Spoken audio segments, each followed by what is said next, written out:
आहे. एकतर मुख्यमंत्री पूर्ण महाराष्ट्रातल्या शेतकऱ्यांना कशा पद्धतीनं खोटं बोलतात ते सांगायचं आहे. ते विषय मांडणार आहे. का त्यांनी सांगितलं का दुष्काळ पडला का? दुष्काळ पडला तर आम्ही कर्जमाफी देऊ. पहिली गोष्ट तर तुम्ही अ, अ, म ब निवडणुकीच्या अगोदर फक्त 7-12 कोरा-कोरा म्हटला आहे. म्हणजे त्यावर तर तुम्ही दूर झाले. पण मला एक सांगा, एम-एस-पीची जी खरेदी झाली, म्हणजे हमीभावावर खरेदी किती झाली? तर 10% ते 15%. तर 10% ते 15% सगळ्या एकंदरीत जर विचार केला, तर फक्त 10% खरेदी झाल्यामुळं अर्ध्या अधिक 75% शेतकऱ्यांना हमीभावाचं सुद्धा भेटले नाही, पण त्याच्या खाली जाऊन विकावं लागलं. त्याच्यामुळं कर्जबाजारीपणा वाढलेला आहे. याबाबत मुख्यमंत्र्यांनी आम्हाला स्पष्टीकरण दिलं पाहिजे का नाही दुष्काळापेक्षाही जास्त जर नुकसान झालं असेल, तर कमी भाव भेटल्यामुळं होतं. हे मुख्यमंत्र्यांना समजून सांगायची काही वेगळी गरज नाही. परंतु ते जाणीवपूर्वक लोकांना वेगळ्या पद्धतीचं बोललं जातं, हे त्यांच्याकडून अपेक्षा नाही आहे. मुख्यमंत्री महोदय जर अशा पद्धतीनं बोलत असेल आणि खास करून विदर्भातल्या शेतकऱ्यांचे नुकसान जास्त झालं आहे.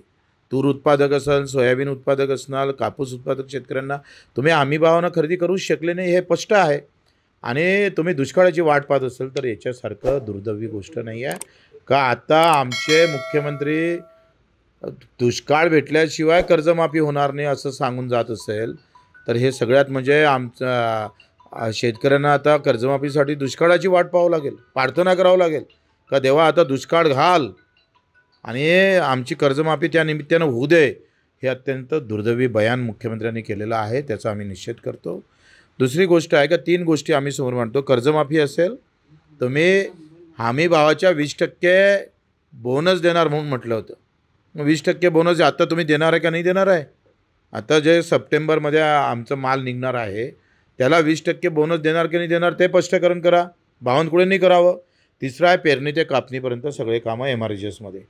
आणि मग मेंढपाळाचा प्रश्न असेल, मच्छीमारांचा असेल आणि उर्वरित दिव्यांगांचा जो काही प्रश्न अजूनही मार्गी लागले नाही, त्या संदर्भात मला वाटते स्पष्टीकरण मुख्यमंत्र्यांनी केलं पाहिजे.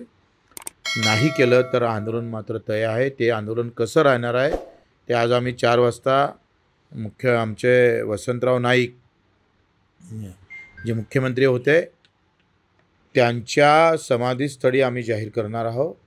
आणि पुढची रणनीती 4 वाजता आम्ही सगळ्या विदर्भातल्या कार्यकर्त्याला, जिल्हा प्रमुखाला आणि काही शेतकऱ्यांना बोलावलेलं आहे.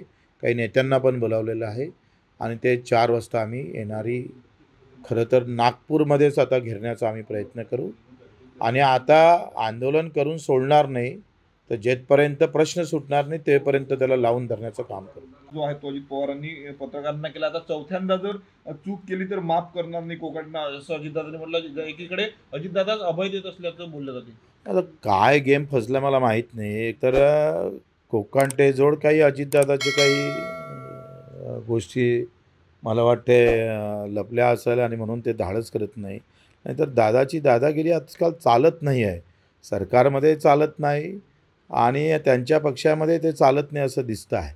कारण आपण जर पाहिलं तर 2-3 गोष्टी जर तपासल्या तर त्यांचं कोणी ऐकत नाही पक्षामध्ये असं दिसतं आहे.